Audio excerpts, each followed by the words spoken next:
বন্ধুরা, আমি চলে এসেছি মনীষ কিচেনে। একটা মাছের রেসিপি করবো বলি, তাই জন্য তেল দিয়ে দিলাম। প্যানটা গরম করে তেলটা দিয়ে দিয়েছি। গরম হতে হতে মাছে নুন দিয়ে দিলাম, নুন দিয়ে দিলাম। এদিকে লঙ্কার গুঁড়ো দিয়ে দিলাম, হলুদ দিয়ে দিলাম। তেলটা গরম হয়েছে, এবারে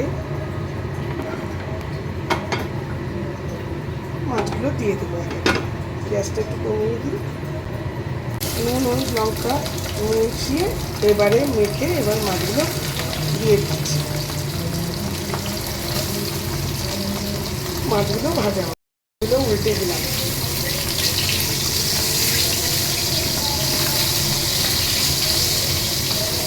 মাছগুলো তুলে নেব এবার এক এক করে।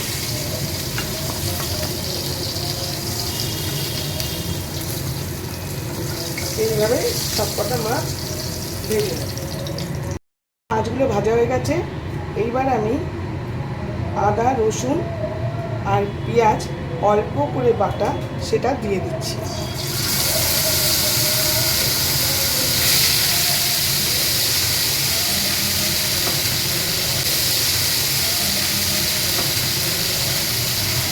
একটু নুন দিয়ে দিচ্ছি, তাহলে ভীষণ ছিটকাবে।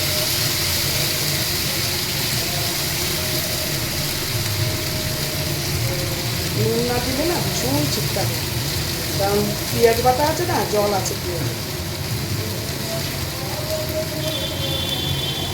তেল বেরিয়ে গেছে।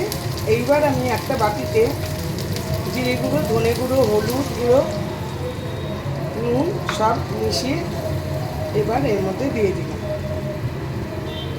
বাটাটার মধ্যে দিয়ে দিলাম। এবার এটা একটু কষাবো, খানিকক্ষণ ধরেই কষাবো, তেল না বেরোনো পর্যন্ত। আমার কিন্তু মশলা থেকে তেল বেরোতে শুরু করে দিয়েছে। এই সময় আমি মাছটা দিয়ে দেবো। এইটা দেখানোর এমন কিছু নেই, মাছের পেঁয়াজ রসুন আদা বাটা দিয়ে মাছের ঝোল, কিন্তু এটার মধ্যে একটা মশলা দেব, সেই মশলাটাই হচ্ছে এটার মেইন টুইস্ট। এটা মাছগুলো দিয়ে আমি কমিয়ে রাখবো।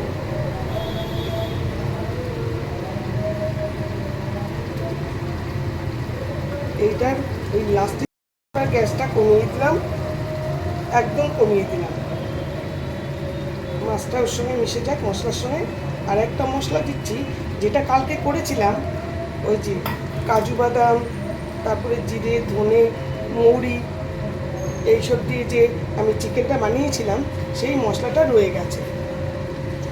ছোটো এলাচ, সেই মশলাটা দিয়ে এই মাছটা করব, কারণ সেদিন মাংসের গন্ধটা সেদিন খুব সুন্দর এসেছিল। এই অল্প দিয়ে দিলাম। এইবার এটাকে আমি একদম সিমে রেখে একটু নাড়িয়ে চাড়িয়ে নিচ্ছি। সিমে রেখে এটা একদম রাখব। মোটামুটি হয়েই গেছে আমার কিন্তু এই মাছের তরকারি, কালিয়াই বলো যা বলো, বিশেষ মশলা স্পেশাল মশলার মাছের কারি আমার ডান। একদম গ্যাস নিভিয়ে দিলাম, অনেকক্ষণ স্ট্যান্ডিং টাইমে রেখেছিলাম, তেলও বেরিয়ে গেছে। এই গ্যাস নিভিয়ে দিলাম। দেখো আমার রান্না ডান, খুব সুন্দর কালার এসছে। মনে হয় ভালোই খেতে হবে, কারণ মশলাটার তো একটা স্পেশাল কিছু আছেই। Thank you for watching.